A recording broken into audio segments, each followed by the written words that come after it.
प्रिय बच्चों, आज का जो हमारा वीडियो रहेगा वो चैप्टर 1 रिलेशंस एंड फंक्शंस ही रहेगा। रिलेशंस के बारे में मैंने आपको लगभग सारा मटेरियल दे दिया है। आप उसका रिवीजन करते रहें तो सवाल आपको मिल जाएगा। बोर्ड में इससे अलग कोई सवाल नहीं बन पाएगा। अब आपको हम जो इसमें नेक्स्ट टॉपिक है वो फंक्शंस है। आज मैं फंक्शन को पढ़ाऊंगा। तो फंक्शन के लिए सबसे पहले हमको क्या करना है, एक तो डोमेन बना लेना है, एक कोडोमेन बना लेना है। इसे डोमेन कहते हैं, और एक कोडोमेन होता है। डोमेन में जो एलिमेंट्स होते हैं उन्हें x से रिप्रेजेंट करते हैं और कोडोमेन में जो एलिमेंट्स होते हैं उन्हें y से रिप्रेजेंट करते हैं। और इनके बीच में एक फंक्शन होता है, एक तरह का रिलेशन होता है, लेकिन स्पेशल टाइप का रिलेशन होता है। तो सबसे पहले फंक्शन क्या हुआ? Function special kind of relation in which pre-element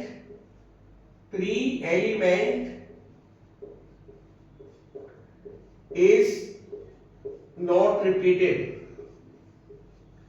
जो पहला एलिमेंट है वो रिपीट नहीं करता। और एक बात और है, special kind of relation in which pre-element is not repeated and all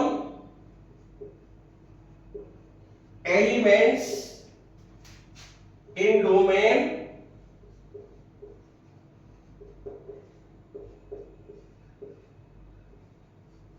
should have image or images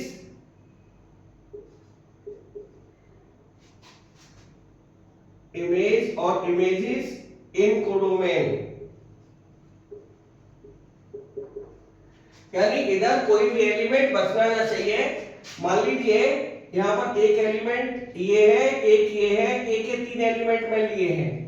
इधर कितने भी एलिमेंट हैं, 1 2 3 4 5 जो भी है, तो इधर का कोई ना कोई एलिमेंट, ये वाला पहला एलिमेंट किसी ना किसी एलिमेंट से अटैच होगा, दूसरा वाला भी किसी ना किसी से अटैच होगा, और तीसरा वाला भी किसी ना किसी एलिमेंट से अटैच हो जाएगा। इधर का जो एलिमेंट है यानी जो प्री इमेजेस है वो अपनी एफ इमेज जरूर रखेंगी। इधर कोई भी एलिमेंट यानी कोई भी प्री इमेज, कोई भी प्री एलिमेंट बिना एफ इमेज के नहीं रहेगा।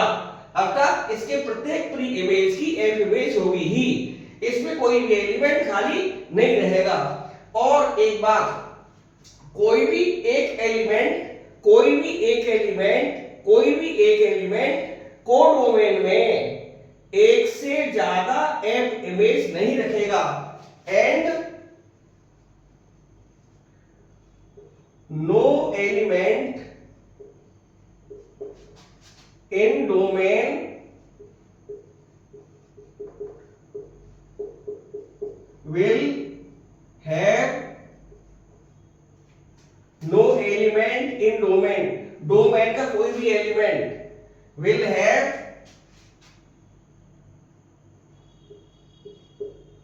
not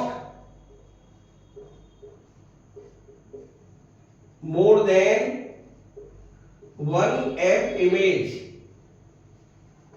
कोई भी एलिमेंट डोमेन के अंदर एफ इमेज एक से ज्यादा नहीं रखेगा। एफ इमेज किसमें आएगी? इन कोडोमेन। तो ये तो इसकी कंप्लीट डिफाइंड है फंक्शन की। अब ये कई तरह के होते हैं types of F. F means function. Function के टाइप है, पहला है 1 इसे हम इंजेक्टिव भी कहते हैं। और दूसरा है ऑन टू। इसे हम पहले इसी से चलिए, one one many one, many one एक होता है इनटू और एक होता है ऑन टू। और वन वन ऑन टू को हम सर्जेक्टिव भी कहते हैं। ये चार तरह के हमारे फंक्शन होते हैं। वन वन यानी इंजेक्टिव, मेनी वन इसका कोई नाम नहीं है, एक इनटू है इसका कोई नाम नहीं है, एक ऑन टू इसे सर्जेक्टिव कहते हैं। तो दो नामों पर ज्यादा फोकस करिएगा, वन वन जिसे इंजेक्टिव कहते हैं और एक ऑन टू जिसे हम सब्जेक्टिव कहते हैं। मेनी वन का कोई नाम नहीं है, इनटू का भी कोई दूसरा नाम नहीं है, इनके एक एक ही नाम है, लेकिन वन वन का दूसरा नाम इंजेक्टिव है और ऑन टू का दूसरा नाम सब्जेक्टिव है। यदि मैं इंजेक्टिव और सब्जेक्टिव को मिला दूं, इन दोनों को मैं मिला दूं, तो ये क्या कहलाता है? बाइजेक्टिव। इस टाइप का क्वेश्चन ज्यादा पेपर में आता है। कहीं वन वन प्रूव करा लेगा, कभी ऑन टू प्रूव करा लेगा, कहीं one one onto prove करा लेगा, यानी बाइजेक्टिव प्रूव करा लेगा। ये भी कह सकता है कि प्रूव करिए ये वन वन तो है, ऑन टू नहीं है, यही प्रूव करा लेगा ऑन टू तो है, ये वन वन नहीं है। या ये कह देगा कि ये मेनी वन है, ये प्रूव करा सकता है इन टू है। तो इस टाइप के क्वेश्चंस को सॉल्व करने के कुछ तरीके हैं। यदि हमें वन वन प्रूव करना है, फिर से और क्लियर कर दे, ये तो क्लियर है।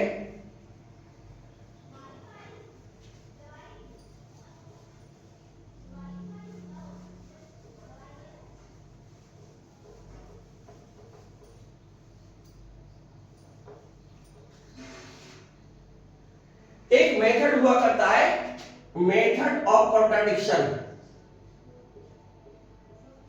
मेथड ऑफ कॉन्ट्राडिक्शन, इसे शॉर्टकट में MOC बोलते हैं, मेथड ऑफ कॉन्ट्राडिक्शन। याद करने के लिए मोसी शब्द इस्तेमाल कर सकते हैं, MOC यानी मोसी। तो उसके लिए क्या करना, काम करना पड़ेगा। यदि हमें वन वन लाना है, तो वन वन का क्या है? ये हमारा डोमेन हो गया, ये हमारा कोडोमेन हो गया। वन वन का मतलब है इधर एक एलिमेंट है, इधर एक एलिमेंट है, वन को इसे अटैच कर दिया, सेकंड वाले एलिमेंट को और भी कोई एलिमेंट होगा इधर उसे अटैच कर दिया, थर्ड भी एलिमेंट हो सकता है उसे अटैच कर दिया। मान लीजिए ये हमारा x1 है, ये हमारा x2 है, ये हमारा x3 है, ये हमारा y1 है, ये हमारा y2 है, ये हमारा y3 है।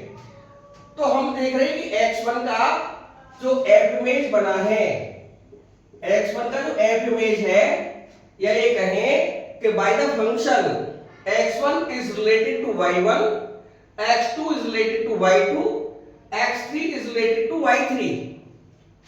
तो ये एक एलिमेंट सिर्फ एक से अटैच है, या ये कहें एक प्री इमेज की केवल एक f इमेज है। अब यदि हम मेथड ऑफ कॉन्ट्राडिक्शन लगाते हैं, तो ये मान के चलना पड़ेगा कि ये उल्टा हो रहा है। उल्टा का मतलब वन वन प्रूव करना है मान लीजिए, तो उसको मेनी वन लेके चलना पड़ेगा। मेनी वन में यहां पर क्या रिजल्ट निकल रहा है? यहां से निकल रहा है fx1 is equal to y1 और fx2 निकल रहा है y2।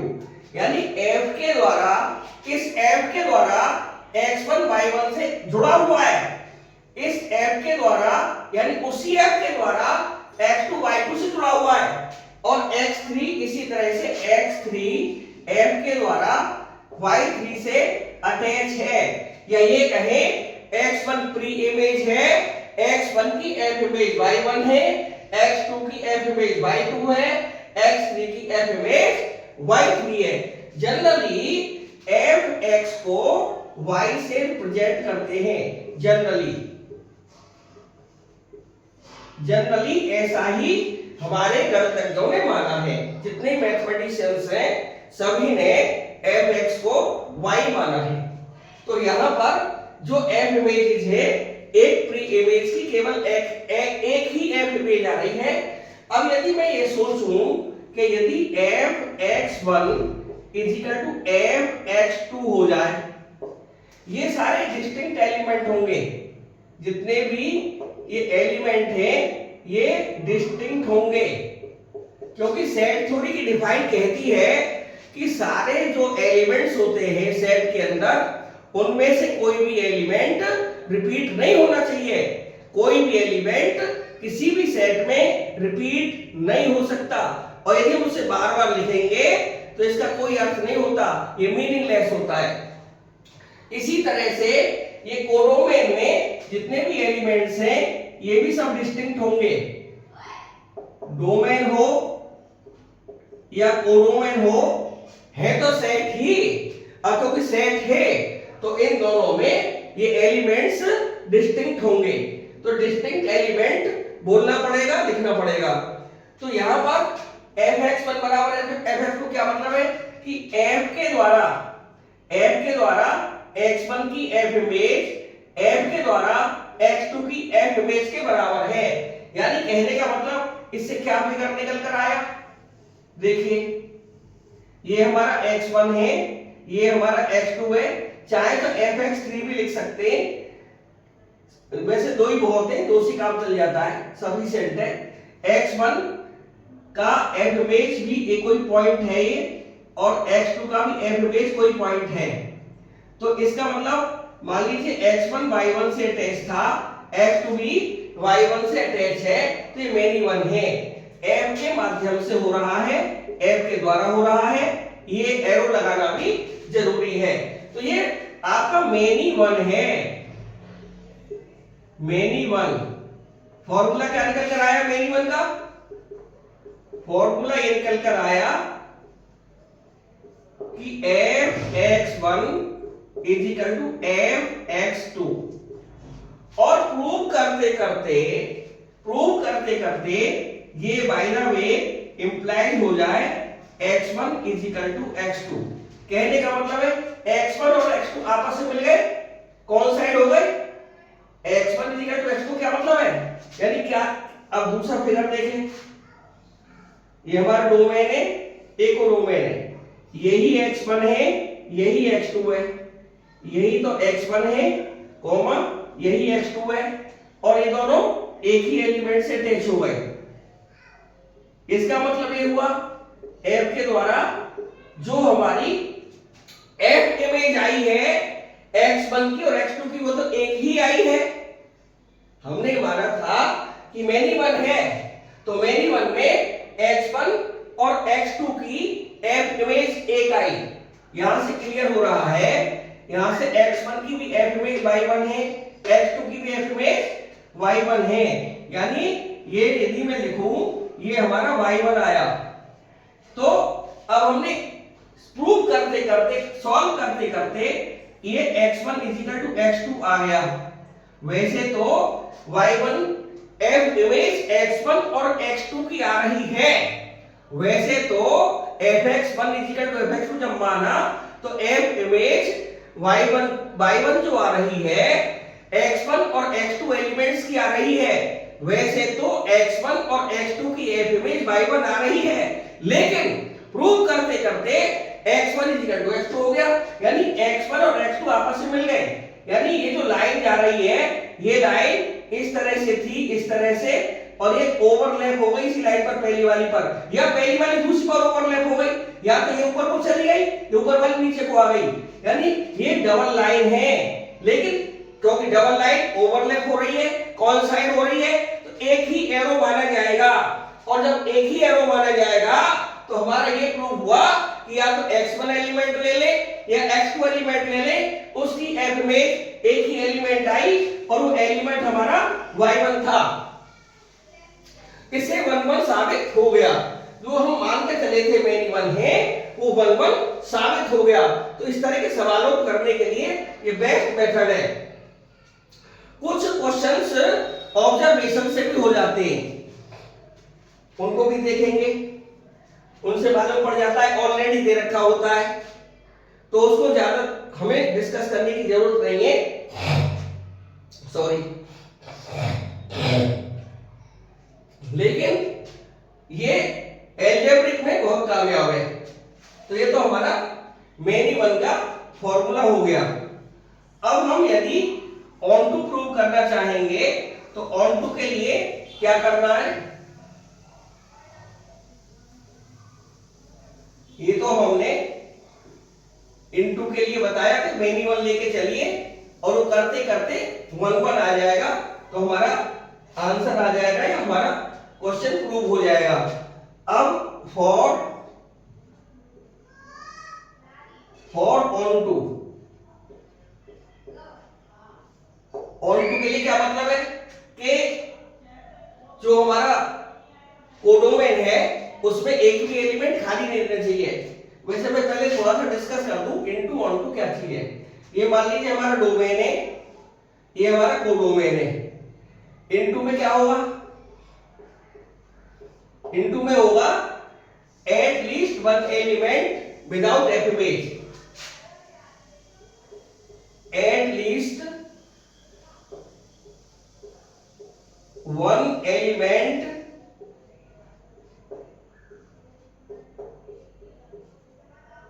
at least one element is not f image of any element, at least one element, कम से कम एक element is not, one element किस पाएगा, इन codomain, at least one element in codomain is not f image of any element in domain। ये any element किस में आएगा, in domain, यानी in domain।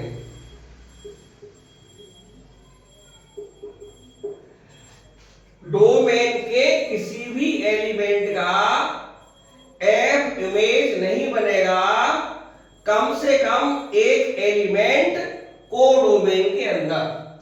इसके लिए क्या काम करते हैं, ये हमारा फंक्शन एफ हो गया, इसके लिए क्या काम करते हैं, मेथड क्या है इसका, put f x equal to y and express, यहां तो एक्स वाई के क्रम में है, and express x in terms of y, that is यहां पर f y is equal to x बना लीजिए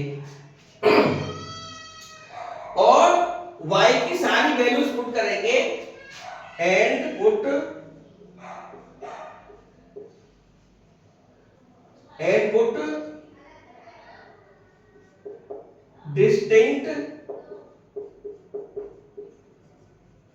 distinct values of y from codomain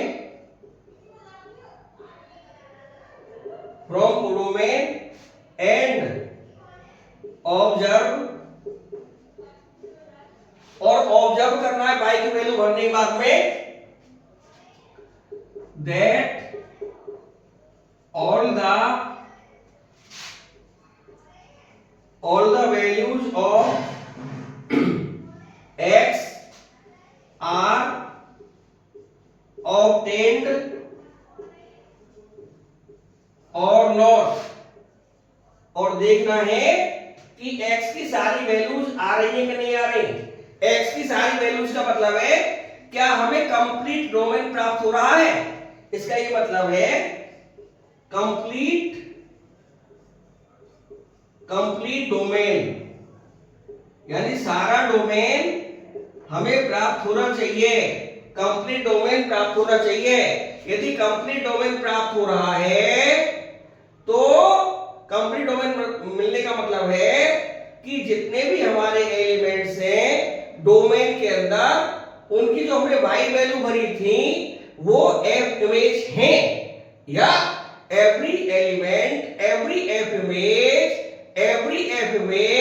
in codomain has its pre-image in domain। Codomain के सारी f इमेज प्री इमेज रखती हैं domain के अंदर, इसका ये मतलब है। अब हम इस पर बेस्ड क्वेश्चंस लेंगे। ये तो हमारी थ्योरी रही और क्वेश्चन करने से ही समझ में आती है बातें, वैसे यही चीजें लगेंगी, इससे अलावा कुछ नहीं लगेगा। कुछ क्वेश्चंस डायरेक्ट ऑब्जर्वेशन से हो जाते हैं और कुछ क्वेश्चंस एल्जेब्रिक मेथड से, जो कि अभी मैंने बताया, उससे होंगे। हम पहले एनसीईआरटी के एग्जांपल्स लेके चल रहे हैं। पहला एग्जांपल 7 है। 7 नंबर एग्जांपल क्या कह रहा है? ये कह रहा है let A be the set of all 50 students of class 10 in a school, let F such that A to N। पहले फिगर बनाइए। यहां पर क्या है? A, ये हमारा A है, इसे डोमेन कहते हैं। अब मैं डोमेन लिखूं ना लिखूं, लेफ्ट वाला जो सेट होगा वो डोमेन होगा और राइट वाला एन बोल रहा है, ये कोडोमेन होगा।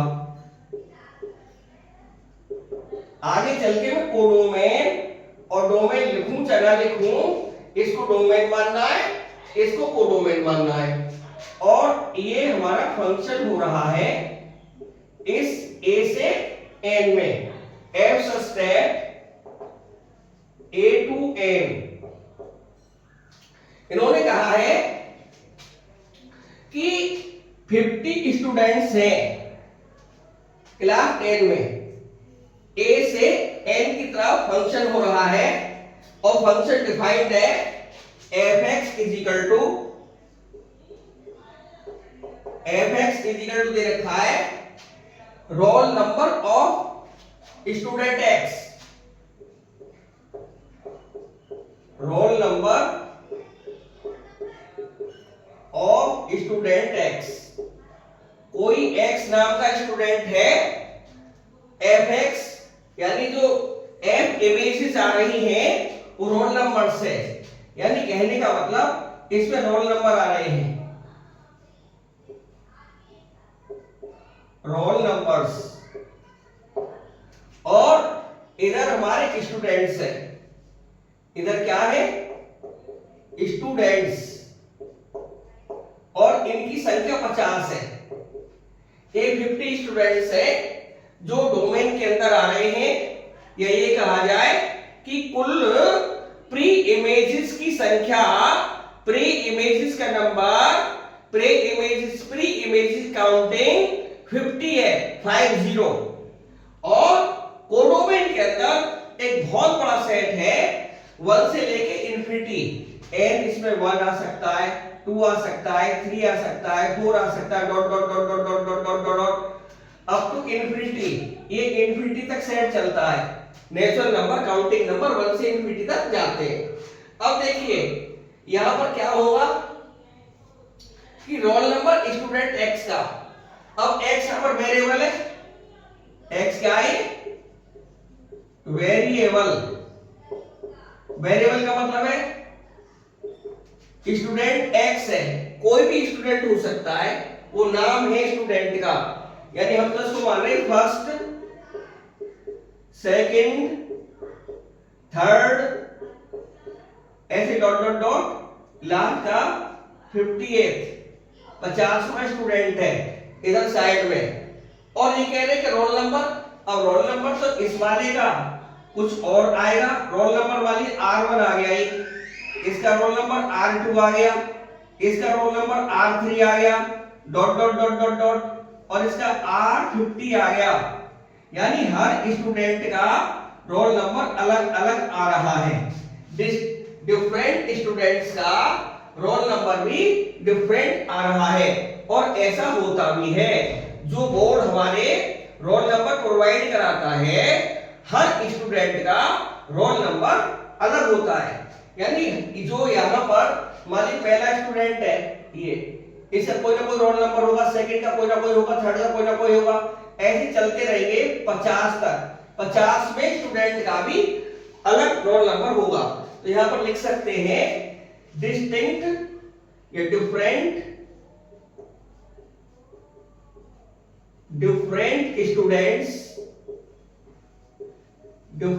students will have different roll numbers,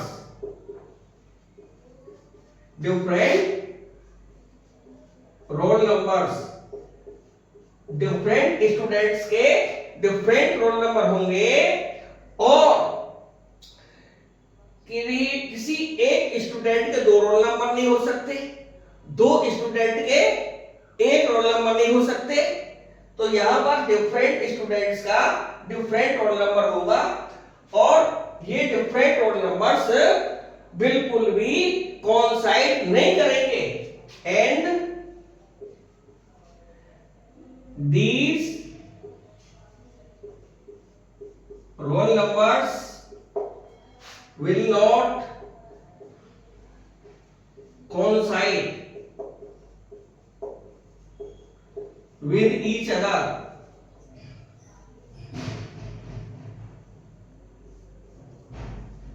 आपस में ये रोल नंबर बिल्कुल भी सेम नहीं होंगे।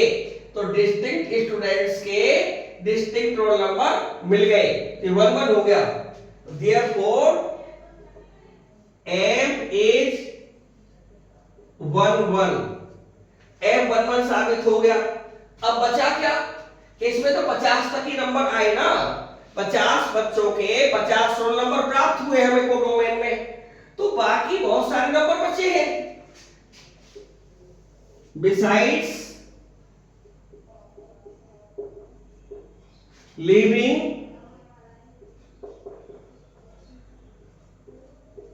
roll numbers of 50 students, there are so many natural numbers which are not F images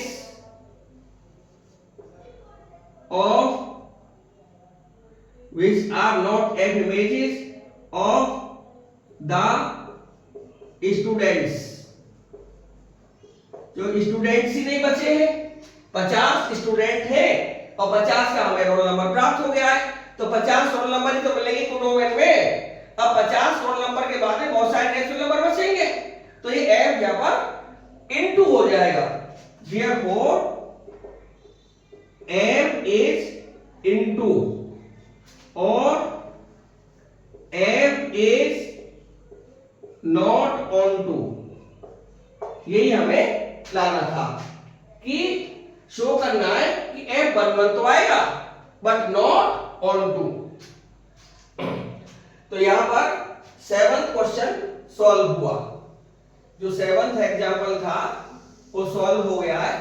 अब अगले एग्जाम्पल पर चलते हैं। बार बार वीडियो को देखने से और ज्यादा क्लियर हो जाएगा। अगला जो एग्जाम्पल है वो कह रहा है कि f such that n to n, यानी हमारा डोमेन भी नेचुरल नंबर का सेट है और कोडोमेन भी नेचुरल नंबर का सेट है। डोमेन भी नेचुरल नंबर का सेट है, कोडोमेन भी नेचुरल नंबर का सेट है। यहां पर क्योंकि एल्जेब्रिक नहीं बन पाया था तो अब इसमें, लेकिन 8वें क्वेश्चन में ये वास्तव में एल्जेब्रिक है। क्या बोल रहा है? 8 number f(x) is equal to दिया हुआ है 2x, f(x) की वैल्यू 2x है एंड f सस्टेन क्या दिया है? n to n। 1-1 तो है बट नॉट ऑन टू। देखिए इसमें प्रूफ कैसे करेंगे? f is 1 1, इसको मेनी वन मान के चलेंगे। if f is many one, तो क्या नियम बताया था? then for x1 not is equal to x2, ये कहें कि x1 और x2 डिस्टिंक्ट है, जब दोनों इक्वल नहीं है तो वास्तव में x1 x2 अलग अलग हो गए। तो for x1 not is equal to x2, f x1 is equal to f x2, यानी हमने इसको मेनी वन मान लिया। अभी मैंने थोड़ी देर पहले बोला था मेनी वन की कंडीशन है fx1 is equal to fx2, और fx हमारा कितना दिया है? 2x, यहां से क्या आएगा? 2x1 is equal to 2x2, 2 से 2 कैंसिल आउट हो जाएगा, यहां से आएगा x1 is equal to x2, यानी दोनों कौन साइड हो गए? इंप्लाइज हुआ x1 एंड x2 कौन साइड? तो therefore f is 1 1, जब कौन साइड हो गए तो कौन साइड होने के बाद में x1 का भी, x1 और x2 एक ही हो गए ना, तो या तो हम बोले x1 का f इमेज y1 है, x2 का भी y1 है, दोनों लेकिन एक ही हो रहे हैं, तो ये 1 1 ही हुआ। तो ये हमें पहली बात प्रूव हो गई कि f is 1 1। अब हमें प्रूव करना है f is not onto, f is not onto, या सर्जेक्टिव भी कह सकते हैं। इसके लिए क्या करेंगे? fx is equal to y मान लेंगे और यहां पर वैल्यू डाल देंगे fx की वैल्यू 2x है, 2x is equal to y, और यहां से मैंने बताया था x की वैल्यू y के टर्म में निकाल लेंगे, यहां से एक इंपॉर्टेंट चीज मिल गई, और हम y की वैल्यू पुट करेंगे, यानी y की वैल्यू, ये कंडीशन क्या है? y की वैल्यू वही ले सकते हैं जो यहां पर एरो के सामने आ रहा है, ये y की वैल्यू के लिए है फॉर y, और ये वाली x की वैल्यूज है, तो हम y की वैल्यू नेचुरल नंबर ही डालेंगे। Now x does not belong to natural number, जिसे हम कोडोमेन बोल सकते हैं, डोमेन बोल सकते हैं, सॉरी डोमेन, क्योंकि x और डोमेन होता है ना। मैंने कहा कि x n को बिलोंग नहीं करेगा, किसके लिए? For all values of y की सारी वैल्यूज के लिए हमें x नेचुरल नंबर प्राप्त नहीं होगा। जैसे एग्जांपल लें, if y इक्वल टू 1 ले लें, y इक्वल टू 3 ले लें, y इक्वल टू 5 ले लें, etc, तो यहां से x क्या मिलेगा? x मिलेगा 1 के लिए 1/2, इसके लिए मिलेगा 3/2, 5/2, etc, और ये वैल्यूज जितनी भी आई हैं do not belong to n, n means domain. देखिए 2 पर तो मिल जाएगा, जो अपॉन में 2 आ रहा है, तो इवन नंबर पर तो वैल्यू मिल जाएंगी, लेकिन जब हम y की ऑड वैल्यूज भरेंगे तो वहां पर x हमारा फ्रैक्शन में आएगा, और फ्रैक्शन में आने का मतलब ये नेचुरल नंबर नहीं हुआ, जबकि हमारा क्वेश्चन बोल रहा है कि हमारा फंक्शन तो n से n में था, और हमने जब y की वैल्यू डाल दी, y की वैल्यू नेचुरल नंबर डाल दी, एक बार मैं फिर कह रहा हूं y की वैल्यू वही डाल सकते हैं जो कोडोमेन होता है। यहां पर कोडोमेन नेचुरल नंबर का सेट है, तो हम y की वैल्यू नेचुरल नंबर डाल देंगे। 1 पर 1/2y, 2 पर तो आ जाएगा 2/2 1 बिल्कुल नेचुरल नंबर आएगा, लेकिन 3 पर नहीं आएगा, 3 पर 3/2 हो जाएगा और 3/2 तो नेचुरल नंबर नहीं है, इसलिए हमें से डोमेन प्राप्त नहीं हुआ for all the values of y। तो y की सारी वैल्यूज के लिए हमारे पास में डोमेन की सारी वैल्यूज नहीं मिली। कहने का मतलब ये है कि जितनी भी f इमेजेस हैं, जितनी भी f इमेजेस हैं, वो कौन कौन सी f इमेजेस हैं? एक तो y की वैल्यू 2 है, 2 f इमेज बन जाएगी। यदि मैं थोड़ा फिगर बनाऊं, लाइक इस दिस बनेगा, ये हमारा f है और हमारी वैल्यू थी fx = 2x। तो यहां पर x मैंने 1 लिया, तो यहां पर 1 डाल देंगे। ये सारी वैल्यूज x होती हैं, अभी मैंने बताया थोड़ी देर पहले, ये सारी वैल्यूज y होती हैं। मैंने 1 डाला तो 1 की वैल्यू यहां डालेंगे, एक टेबल ही बना सकते हैं। यदि इससे भी दिक्कत आ रही है, एक छोटी सी टेबल बना सकते हैं। यहां पर x लिख लेंगे, यहां पर y आ जाएगा, x की वैल्यू डालते चले जाएंगे, y की वैल्यू मिलती चली जाएगी। ये हमारा fx = y बोला गया है, ये 2x है। यहां पर x की वैल्यू 1 भर ली मैंने, तो 1 में, तो यहां पर 2 बन जा 2, 2 भर ली, 2 2 जा 4, यहां पर 3 भर ली, तो 3 2 जा 6, और यहां पर 4 भर ली, 4 2 जा 8। तो यहां पर इवन नंबर्स प्राप्त हो रहे हैं हमको, इवन नंबर्स, यानी इवन नंबर का तो हमारे पास प्री इमेज मौजूद है। ये y का मतलब f इमेज है, यानी 2 4 6, यानी 1 किससे अटैच हो जाएगा? 2 से, 2 किससे अटैच हो जाएगा? 4 से, 3 किससे अटैच हो जाएगा? 6 से।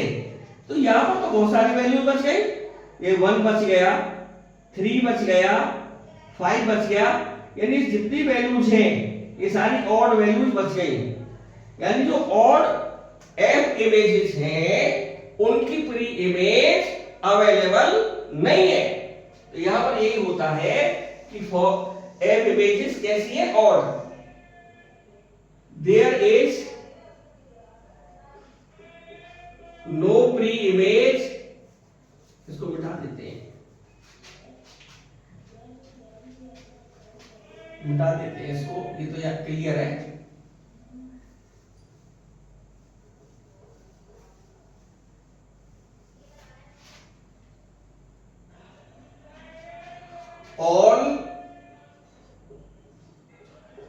all f images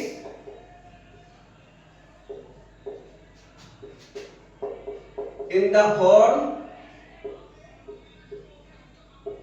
of odd numbers have no pre-image,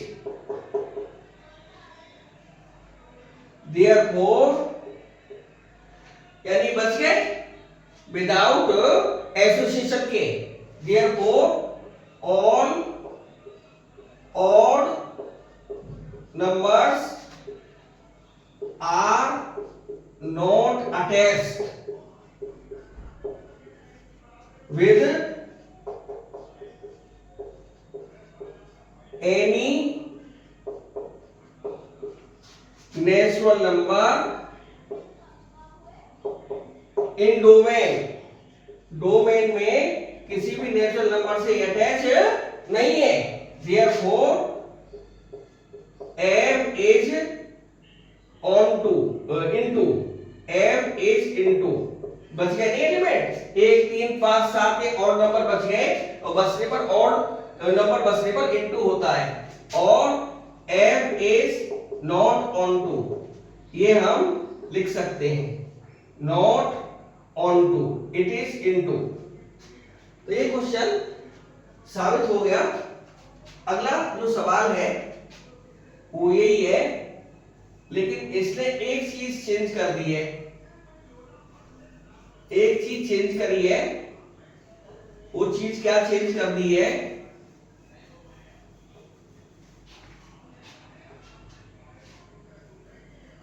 वो डोमेन और codomain set of real numbers माना है। Set of real numbers.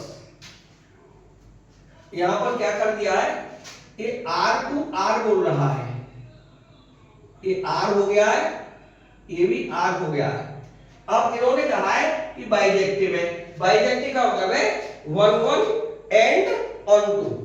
तो ये पहले 1 1 देख लेंगे। 9 नंबर में m is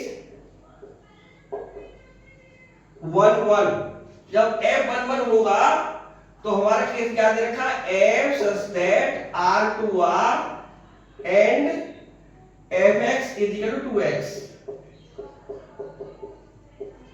तो 1 1 के लिए क्या काम करेंगे, mx1 is equal to mx2 where x1 not is equal to x2। इसे पहले लिखें या बाद में लिखें, एक ही बात है, दोनों अलग अलग हैं। तो यहां पर वैल्यू डाल देंगे। यहां पर क्या आएगा, 2x1 is equal to 2x2, 2 से 2 कैंसिल आउट हो जाएगा, और यहां पर आएगा x1 is equal to x2, imply कर देगा m is 1 1। लैंग्वेज मैंने पहले क्वेश्चन में लिख दी है, वही लैंग्वेज आ जाएगी। अब है m is on 2, तो बाइजेक्टिव लाना है। इसके लिए क्या काम करेंगे, fx is equal to हमारा 2x है, और fx को क्या बताया था, y, इंप्लाई आएगा y is equal to 2x, और यहां पर x की वैल्यू आएगी y अपॉन 2, और y बिलोंग करता है रियल नंबर को। यहां पर y हमारा रियल हो गया है, और रियल नंबर में हमारे दो पार्ट होते हैं, एक रेशनल का और एक इरेशनल का। जो रियल हमने डिस्कस करा था पहले, रियल के दो पार्ट होते हैं, एक q का एक t का। q हमारा सेट होता है रेशनल नंबर का, और t हमारा सेट होता है इरेशनल नंबर का। वैसे रेशनल नंबर भी 2 टाइप्स के होते हैं, एक होता है टर्मिनेटिंग डेसिमल और एक होता है नॉन टर्मिनेटिंग रिपीटिंग डेसिमल या non terminating recurring decimal. Repeating या रेकरिंग एक ही बात है। अब देखिए यहां पर हमारे पास बहुत सारे ऑप्शंस हैं। y की वैल्यू हम रेशनल भर सकते हैं, इरेशनल भर सकते हैं। रियल का मतलब क्या हुआ है, यहां पर रेशनल और इरेशनल, रेशनल और इरेशनल। अब इसमें रेशनल भरेंगे तो x रेशनल मिल जाएगा, इरेशनल भरेंगे तो इरेशनल मिल जाएगा। यानी यहां पर क्या होता है इस बार, for all values of y we get x belongs to R, यानी डोमेन। इस बार हमें सारा रियल मिल गया जो कि x आया है। मान लीजिए y की वैल्यू सपोज करिए, एग्जांपल भी ले सकते हैं, put y is equal to कोई रेशनल नंबर ले लो, कोई भी ले सकते हैं। मान लो मैंने 1/5 ले लिया, तो x कितना आएगा, 1/5 अपॉन 2 यानी 1/10 आएगा।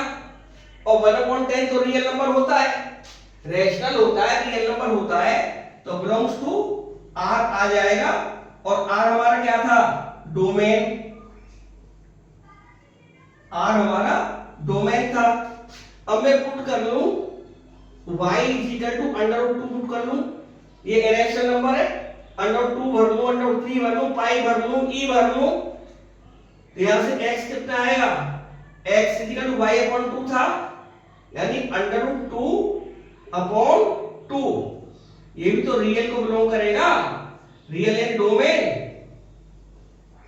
इस तरह से हमें सारा डोमेन प्राप्त हो गया जब हमने कोडोमेन की वैल्यूज को, यानी बाई की वैल्यूज को भरकर देखा, तो हमें सारा x मिल गया। कोई भी हमें ऐसा एलिमेंट नहीं है जो ना मिला हो, सारे एलिमेंट्स हमें मिले हैं, रेशनल हो चाहे इरेशनल हो, यानी रियल सारा का सारा मिल गया। तो अब क्या प्राप्त हुआ कि m is onto, m क्या साबित हो गया, ऑन टू, यही हमें लगा था। अब नेक्स्ट क्वेश्चन है,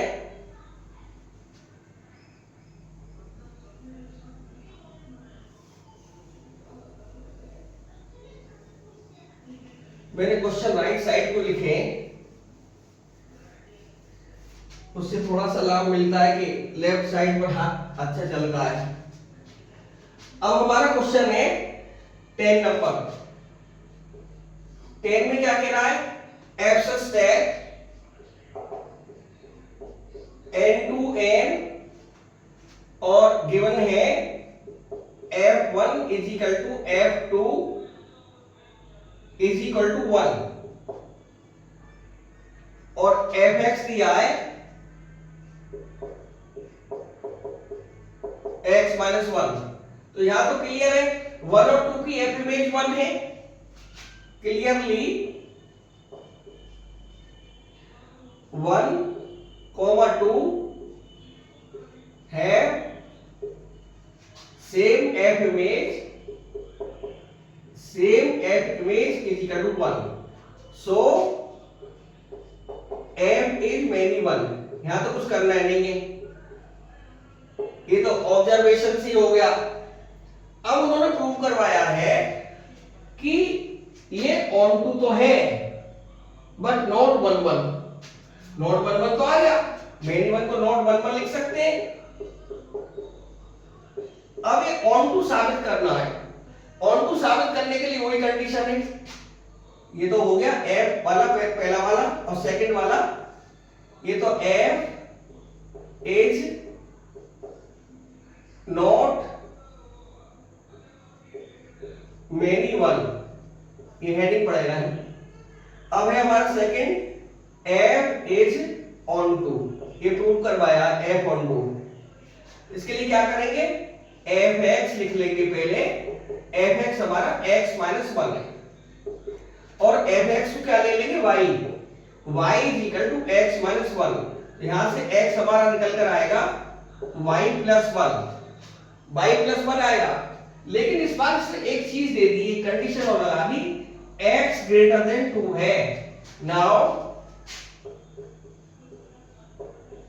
x ग्रेटर देन 2 है, x की वैल्यू कितनी है, y plus 1 implies y plus 1 greater than 2। और इनइक्वालिटी का प्रिंसिपल कहता है कि इधर 1 माइनस कर दीजिए तो उधर भी 1 माइनस करना पड़ेगा। तो यहां से आएगा y ग्रेटर देन 1 से 1 कैंसिल आउट हो जाएगा और 2 माइनस 1 हमारा 1 आएगा, यानी y की वैल्यू 1 से बड़ी आएगी। यानी y की जो वैल्यू आएगी इस वाले क्वेश्चन में n टू n में 2 से स्टार्ट होगी, that is y starts from 2, y starts from 2। अब देखिए ये एक डोमेन को डोमेन बनाए, ये हमारा डोमेन है, ये हमारा कोडोमेन है, ये हमारा फंक्शन है। पहले हमने देखा कि 1 इधर, 2 इधर, 3 भी होगा, 4 भी होगा, 5 भी होगा, बहुत सारे एलिमेंट्स होंगे, dot dot dot dot dot infinity तक सेट है। ये हमारा n है, ये भी हमारा n है। उन्होंने कहा था 1 और 2 जो अटैच है वो किससे अटैच है, 1 से। इधर 1 लिख ले तो 1 एज वेल एज 2, 1 और 2 1 से अटैच हो गए। और उन्होंने कहा कि बाकी ये 2 3 4 डॉट डॉट डॉट, यहां से जो स्टार्ट हो रहा है इन्फिनिटी तक जाएगा सेट भी, बाकी 2 से मालूम पड़ रहा है, यानी 2 से जो चालू हुआ है ये भी f इमेजेस हो गई, f इमेजेस, f इमेजेस। तो 1 पहले हो गई f इमेज और 2 से स्टार्ट होते हुए 2 3 4 डॉट डॉट डॉट सारी f इमेज हो गई। तो यहां से साबित हो जाएगा, लैंग्वेज तो लिखी जाएगी वही पहली वाली है कि all the elements of codomain all the F images, लिख लें, all the F images, all the f images have pre images। अब हम क्वेश्चन 11 पर चल रहे हैं और क्वेश्चन 11 कह रहा है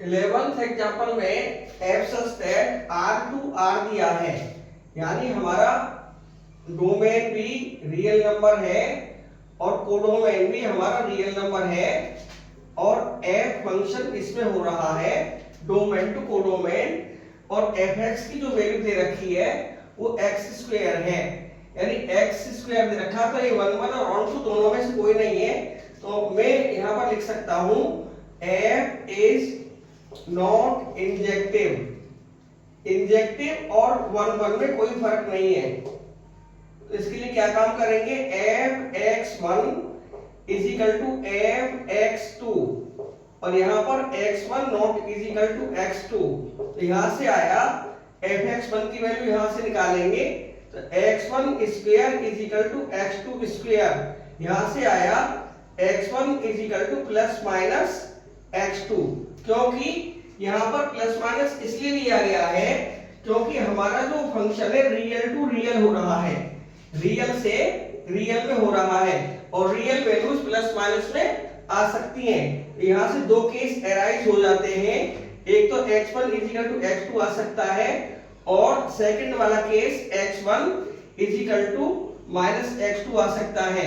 इससे क्या मालूम पड़ा, x1, x2 do not coincide, ये कोइंसाइड नहीं किए, जब ये कोइंसाइड नहीं किए यानी ये x1 है ये हमारा x2 है, x1 अपनी अलग इमेज दे रहा है और x2 अपनी अलग इमेज दे रहा है, x1 not is equal to x2, तो यहां से ये हमारा मैनी वन लेकर चले थे, ये मैनी वन है, यहाँ पर मैनी वन से हमारा क्या प्रूव हुआ, मैनी वन ही प्रूव हो गया, यानी 1 1 इसमें प्रूव नहीं हो पाया, तो ये आपका f इज मैनी वन। अगला है f is not onto, इसके लिए क्या करेंगे कि fx is equal to y मान लेंगे और fx की वैल्यू x स्क्वायर है, इसे y लिख लेंगे, तो x इज इक्वल टू हमारा आएगा plus minus under root y और y कहां बिलोंग करता है, y देखें तो y belong to real number आ रहा है, ये हमारी जो y की वैल्यू है ये y है, ये रियल है, अब रियल वैल्यू प्लस में भी हो सकती है माइनस में भी हो सकती है, तो for all y less than 0 x does not exist, x exist नहीं करता और x is not real, x real नहीं प्राप्त हुआ, तो therefore f is not onto, ये ऑन टू भी नहीं है, तो ना तो ये 1 1 साबित हुआ और ना ही ये ऑन टू साबित हुआ। अब क्वेश्चन नंबर 12 पर चल रहे हैं, जल्दी जल्दी इसलिए कर आ रहे हैं, प्रोसेस पहले सारा क्लियर हमने कर दिया है। अब अगला क्वेश्चन, क्वेश्चन नंबर है हमारा 12 में दिया है f such that n to n और fx दिया हुआ है, थोड़ा सा फंक्शन है स्प्लिटेड फॉर्म में, इसकी दो वैल्यूज दे रखी हैं, x प्लस 1 भी आएगा if x is odd, x is odd, x odd है और एक है हमारा x minus 1 if x is even, तो यहां पर ये हमारा डोमेन है, ये हमारा कोडोमेन है, ये फंक्शन है और यहां पर x की वैल्यूज आ जाएंगी सारी x और यहां पर सारी वैल्यूज y की आ जाएंगी। इन्होंने कहा है कि x यदि ऑड भरते हैं, मान लो 1 भर लिया मैंने 1, तो यहाँ पर वैल्यू 2 आएगी, 1 2 से अटैच हो जाएगा और थोड़ी जगह छोड़ दे, 3 यहाँ पर 3 भर दे तो 3 और 1 4, ये 4 से अटैच हो जाएगा, अब हमारे पास में सेकंड वाला केस है x इवन है, मान लो 2 भर दिया मैंने यहाँ पर, तो 2 का वैल्यू यहाँ भरने पर 2 - 1 आएगी, ये 1 से अटैच हो जाएगा। यहाँ पर जहाँ सारे odd number, odd numbers in domain have even numbers as their f image या f images, and all even numbers in domain have odd f images in codomain. यानी इवन की वैल्यू ऑड आ रही है, ऑड की value even आ रही है, यानी सारे ऑड नंबर और सारे इवन नंबर इधर ऑड और इवन से अटैच हो गए। तो यहां पर लिख सकते हैं कि देयरफॉर f इज 1 1 भी हुआ है एंड ऑन टू। अगला जो क्वेश्चन है वो 30 नंबर है, इसमें ज्यादा नहीं करना कुछ, इतना ही सफिशिएंट है।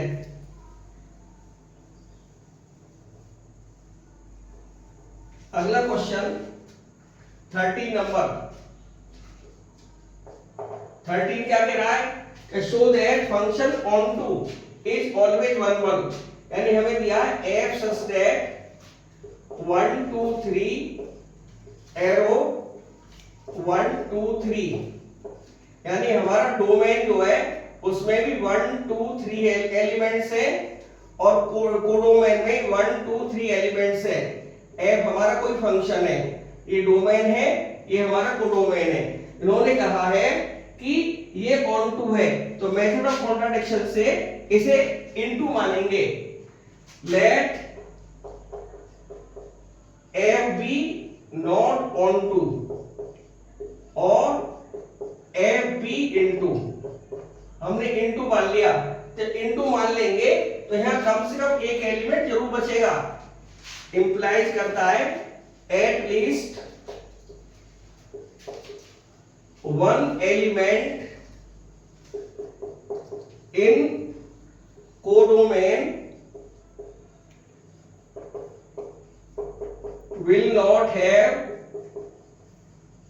will not have any pre-image।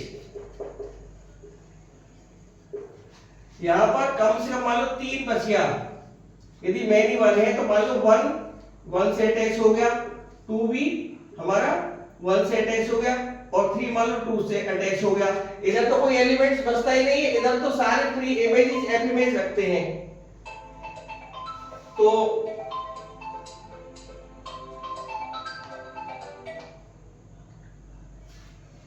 तो यहां पर कोई प्री इमेज नहीं रखता है, कम से कम 3 एलिमेंट, एक ऐसा एलिमेंट बच जाएगा। तो यहां से क्या साबित हो जाएगा, इंप्लाई करता है f इज इनटू, यदि ये ऐसा हुआ कि एक एलिमेंट बच गया, f हमने ऑन टू नहीं माना तो एक एलिमेंट यहां पर बच जाएगा। At least 1 element in codomain will not have any pre image. तो यहां पर ये एक प्री इमेज से एक एफ इमेज बच जाएगी बिना प्री इमेज वाली।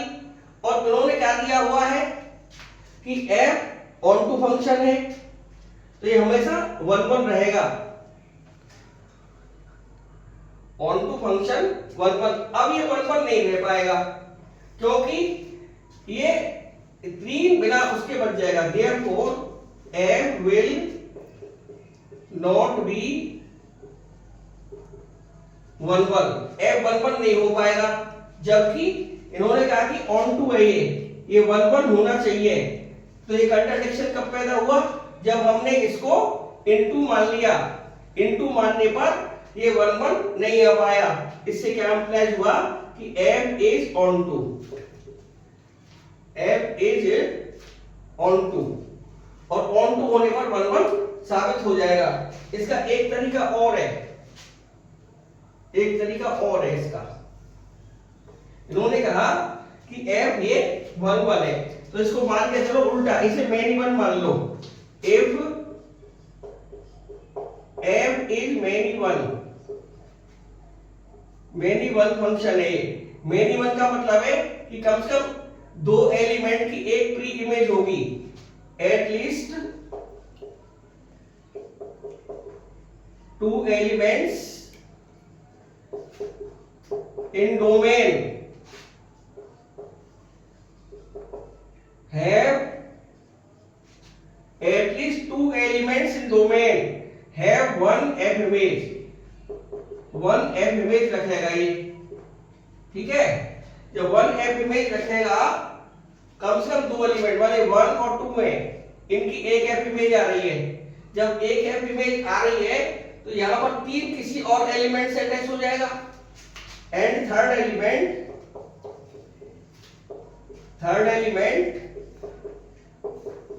will have other f image in spite it one element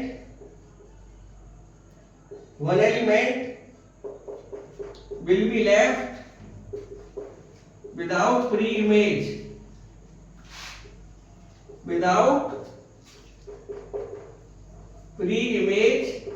in domain में बिना उसकी इमेज ही प्राप्त नहीं होगी। जब उसकी इमेज प्राप्त नहीं होगी तो हमारे क्या साबित हो जाएगा, इनटू।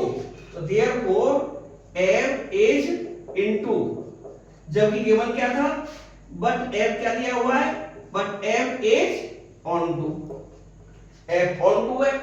तो इससे साबित हुआ कि ये फंक्शन ऑनटू होना चाहिए। तो इसलिए क्या हुआ कि यदि f ऑनटू होता तब ये 1 1 होता। इसलिए क्या हुआ, therefore if f is onto then f is 1 1, ये साबित कर हो गया इसमें। अब इसमें हमारा लास्ट क्वेश्चन और बचा है। ये फंक्शन तो ऐसा का ऐसा ही है, 1 2 3 से 1 2 3 ही दिया हुआ है, और इसमें प्रूव करवाया है कि ये 1 1 है और ये ऑनटू होना चाहिए। ये हमारा डोमेन है 1 2 3, ये हमारा कोडोमेन है 1 2 3। उन्होंने कहा कि 1 1 फंक्शन है। 1 1 फंक्शन का मतलब 1 मान लीजिए 1 से अटैच है, 2 माना 2 से अटैच है, 3 माना 3 से अटैच है। तो ये 1 1 इस टाइप से हो जाएगा। अब ये मानना कि ये ऑन टू होना चाहिए। जब m हम इसको मेनी वन मान ले या इसको इनटू मान ले, इनटू मान लेंगे तो एक एलिमेंट बचेगा। तो इसमें वही मेथड ऑफ कॉन्ट्रडिक्शन लगा लेंगे, if f is into, f हमारा इनटू है तो कम से कम एक एलिमेंट बचेगा। ये फंक्शन f है, इनटू है मान लीजिए, तो कम से कम एक एलिमेंट बचेगा। तो इंप्लाई करता है एट लीस्ट 1 एलिमेंट कहां, कोडोमेन में, इन codomain will not have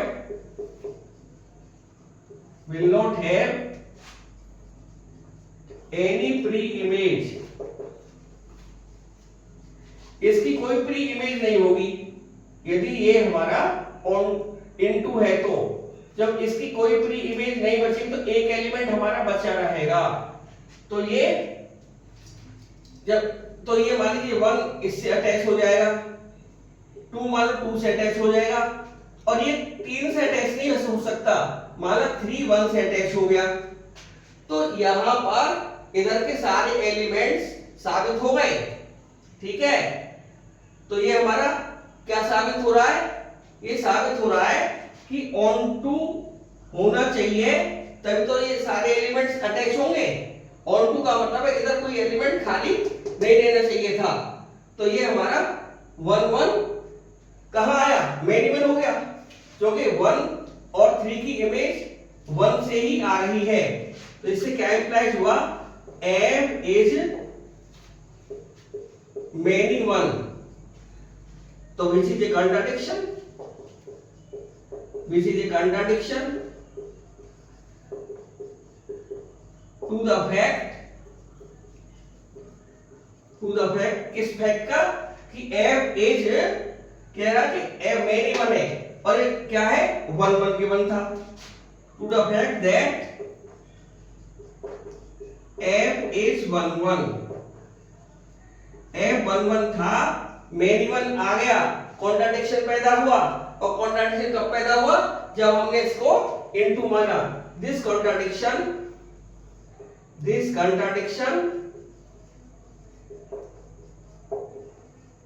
arises when we assume f into, हमने जब f को इनटू माना था, f को इनटू मानते ही f मेनी वन हो गया, और मेनी वन होना नहीं चाहिए क्योंकि उसने कहा है कि f इज 1 1, तो 1 1 आना चाहिए, तो ये हमारा इनटू साबित, इनटू जो है कॉन्ट्राडिक्शन जब हुआ, ये मेनी वन जब हुआ, मेनी वन जब हुआ जब हमने इसे इनटू मान लिया, इनटू मानने पर, तो इसलिए क्या हुआ, therefore f is onto, या f must be on to.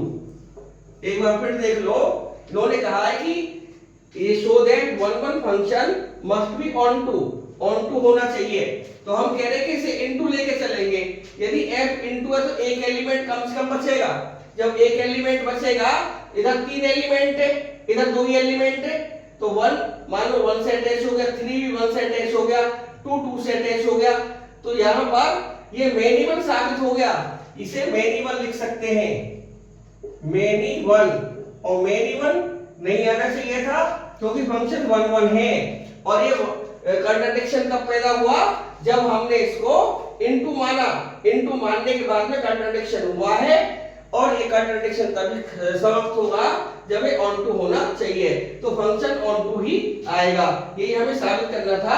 तो आज के वीडियो में हमने ढेर सारे एग्जांपल्स कराए हैं एनसीईआरटी के, इन्हें अक्सर टीचर लोग कराते नहीं है या फिर बच्चे नहीं करते हैं, दोनों बातें हो सकती हैं। अगले वीडियो में फिर मिलेंगे। हमारे चैनल के बारे में आपके क्या विचार हैं, हमें जरूर कमेंट में भेजिए। धन्यवाद।